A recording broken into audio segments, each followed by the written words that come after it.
Brought to you by KR Mangalam University. We provide you the platform to turn your dreams into reality. Give wings to your aspirations with KR Mangalam University.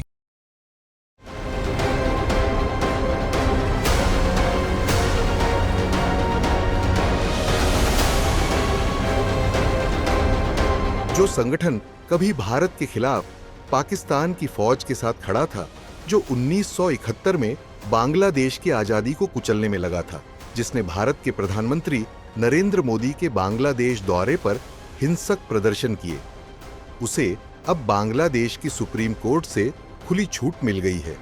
जी हां, हम बात कर रहे हैं जमात-ए-इस्लामी की, उसी जमात की जो बांग्लादेश की जमीन पर पाकिस्तान की सोच का विस्तार है और अब ये संगठन फिर से चुनाव लड़ सकता है, रैलियां निकाल सकता है और बांग्लादेश की राजनीति में दोबारा दाखिल हो गया है।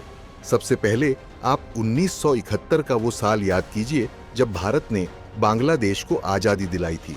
तब एक ओर भारत की सेना और बांग्लादेश की मुक्ति वाहिनी साथ मिलकर लड़ रहे थे और दूसरी तरफ थे पाकिस्तान के सैनिक और उनके सहयोगी जमात-ए-इस्लामी के सदस्य। इस संगठन ने खुलकर पाकिस्तान आर्मी का साथ दिया।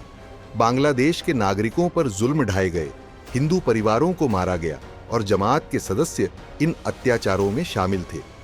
इतिहासकारों की रिपोर्ट्स बताती हैं कि जमात ने बांग्लादेश में हुए नरसंहारों में सक्रिय भूमिका निभाई थी। जमात कोई सामान्य राजनीतिक संगठन नहीं है। ये एक कट्टर इस्लामी विचारधारा पर आधारित संगठन है जो आज भी शरिया कानून की मांग करता है। ये लोकतंत्र में विश्वास नहीं करता। इनके लिए संविधान, मानवाधिकार या सेक्युलरिज्म कोई मायने नहीं रखते। जमात के नेता खुलेआम अल्पसंख्यकों के खिलाफ बोलते हैं। हिंदू लड़कियों को जबरन धर्मांतरण की घटनाएं सामने आई हैं। मंदिरों में तोड़फोड़, दुर्गा पूजा पर हमले और धर्म के नाम पर नफरत फैलाना, ये सब इनके एजेंडे में शामिल है। प्रधानमंत्री नरेंद्र मोदी जब भी बांग्लादेश गए, जमात-ए-इस्लामी ने खुलकर विरोध किया। 2021 में मोदी के दौरे पर बांग्लादेश में जबरदस्त हिंसा हुई थी।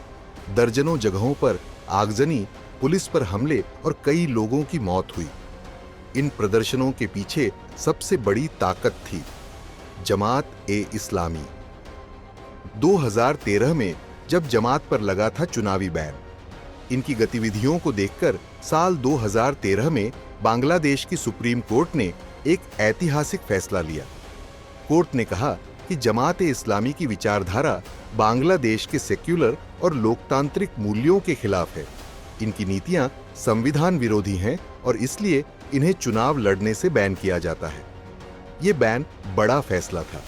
इसके बाद जमात बांग्लादेश की राजनीति से बाहर हो गया और कई नेता गिरफ्तार भी हुए। शेख हसीना की सरकार ने इस संगठन के खिलाफ सख्त कार्रवाई की। 2023 में जब वायलेंट प्रदर्शन के बाद संगठन पर फुल बैन लगा। हालांकि जमात की गतिविधियां खत्म नहीं हुई।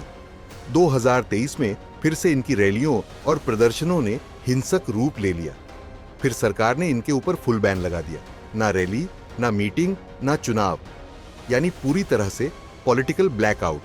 लेकिन अब 2025 में बांग्लादेश की सुप्रीम कोर्ट ने एक ऐसा फैसला दिया जिसने सबको चौंका दिया। कोर्ट ने कहा, जमात-ए-इस्लामी अब चुनाव लड़ सकता है, राजनीतिक गतिविधियों की इजाजत दी जाती है। यहां तक कि जिन नेताओं को पहले अरेस्ट किया गया था, उन्हें भी रिहा कर दिया गया है। यह वही सुप्रीम कोर्ट है जिसने 2013 में जमात को बैन किया था। अब इसमें बैठे जज कौन हैं, उनकी विचारधारा क्या है, ये सवाल उठ रहे हैं। कहा जा रहा है कि कट्टरपंथी लॉबी ने बांग्लादेश की न्याय व्यवस्था में गहरी घुसपैठ कर ली है। ये फैसला भारत के लिए सीधा खतरा है, क्योंकि जमात-ए-इस्लामी और पाकिस्तान के आतंकी संगठनों के बीच कनेक्शन पहले भी सामने आ चुके हैं। जमात भारत के खिलाफ नफरत फैलाने वाले बयान और कार्रवाइयों में शामिल रहा है।